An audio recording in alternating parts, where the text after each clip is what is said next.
സുഭാഷിതങ്ങൾ 1-ാം അധ്യായം. പുസ്തകത്തിൻ്റെ ഉദ്ദേശ്യം. ദാവീദിൻ്റെ മകനും ഇസ്രായേൽ രാജാവുമായ സോളമൻ്റെ സുഭാഷിതങ്ങൾ.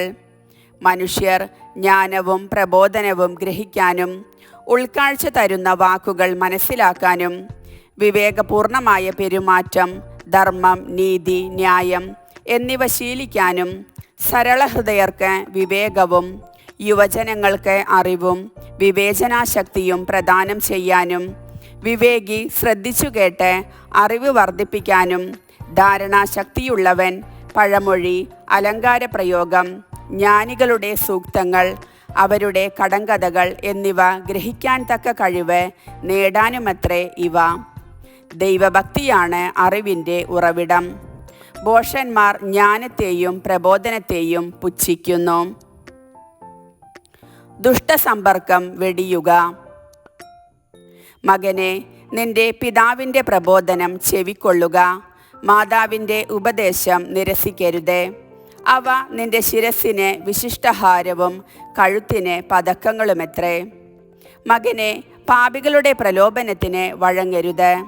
അവർ പറഞ്ഞേക്കാം, വരുക, പതിയിരുന്ന് കൊല ചെയ്യാം. നിഷ്കളങ്കരെ ക്രൂരമായി കുരുക്കിൽപ്പെടുത്താം.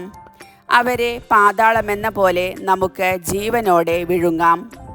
അവർ ഗർത്തത്തിൽ പതിക്കുന്നവരെ പോലെയാകും. വിലയേറിയ വിഭവങ്ങൾ നമുക്ക് ലഭിക്കും. കൊള്ള മുതൽ കൊണ്ട് നമുക്ക് വീടു നിറയ്ക്കാം. ഞങ്ങളോട് പങ്കുചേരുക. നമുക്കൊരു പണസഞ്ചി മാത്രം. മകനെ, നീ അവരുടെ വഴിയെ പോകരുത്. അവരുടെ മാർഗത്തിൽ നിന്ന് ഒഴിഞ്ഞു മാറുക. അവരുടെ പാദങ്ങൾ തിന്മയിലേക്ക് പായുന്നു. ചോര ചിന്താൻ അവർ വെമ്പൽ കൊള്ളുന്നു. പക്ഷി കാണെ അതിനെ വലവയ്ക്കുന്നത് നിഷ്ഫലമാണല്ലോ. ഇവർ പതിയിരിക്കുന്നത് സ്വന്തം രക്തത്തിനു വേണ്ടിയാണ്. സ്വന്തം ജീവനു തന്നെ അവർ കെണിവയ്ക്കുന്നു. അക്രമത്തിലൂടെ നേട്ടമുണ്ടാക്കുന്നവരുടെയെല്ലാം ഗതി ഇതാണ്. അത് അവരുടെ തന്നെ ജീവനെ അപഹരിക്കുന്നു. ജ്ഞാനത്തിൻ്റെ ആഹ്വാനം. ജ്ഞാനം തെരുവിൽ നിന്ന് ഉച്ചത്തിൽ വിളിച്ചറിയിക്കുന്നു. ചന്തസ്ഥലങ്ങളിൽ അവൾ ഉദ്ഘോഷിക്കുന്നു. കോട്ടമുകളിൽ നിന്നുകൊണ്ട് അവൾ പ്രഖ്യാപിക്കുന്നു. നഗര കവാടങ്ങളിൽ നിന്ന് അവൾ സംസാരിക്കുന്നു. ഭോഷരെ, നിങ്ങൾ എത്ര നാൾ ഭോഷരായി കഴിയും? എത്ര നാൾ പരിഹാസകർ പരിഹാസത്തിൽ ആഹ്ലാദിക്കുകയും മൂഢർ അറിവിനെ നിന്ദിക്കുകയും ചെയ്യും? എൻ്റെ ശാസന ശ്രദ്ധിക്കുക. എൻ്റെ ചിന്തകൾ ഞാൻ നിങ്ങൾക്ക് പകർന്നു തരാം. എൻ്റെ വാക്കുകൾ ഞാൻ നിങ്ങൾക്ക് മനസ്സിലാക്കി തരാം. ഞാൻ വിളിച്ചിട്ടും നിങ്ങൾ ശ്രദ്ധിക്കാൻ വിസമ്മതിച്ചു. ഞാൻ കൈനീട്ടിയിട്ടും ആരും ഗൗനിച്ചില്ല. നിങ്ങൾ എൻ്റെ ഉപദേശം അപ്പാടെ അവഗണിക്കുകയും എൻ്റെ ശാസന നിരാകരിക്കുകയും ചെയ്തു. അതിനാൽ ഞാനും നിങ്ങളുടെ അനർത്ഥത്തിൽ നിങ്ങളെ പരിഹസിക്കും. പരിഭ്രാന്തി നിങ്ങളെ പിടികൂടി കൊടുങ്കാറ്റ് പോലെ പ്രഹരിക്കുമ്പോൾ, അത്യാഹിതം ചുഴലിക്കാറ്റ് പോലെ വന്നെത്തുമ്പോൾ, ദുരിതവും വേദനയും നിങ്ങളെ ബാധിക്കുമ്പോൾ ഞാൻ നിങ്ങളെ പരിഹസിക്കും. അപ്പോൾ അവർ എന്നെ വിളിക്കും. ഞാൻ വിളി കേൾക്കുകയില്ല.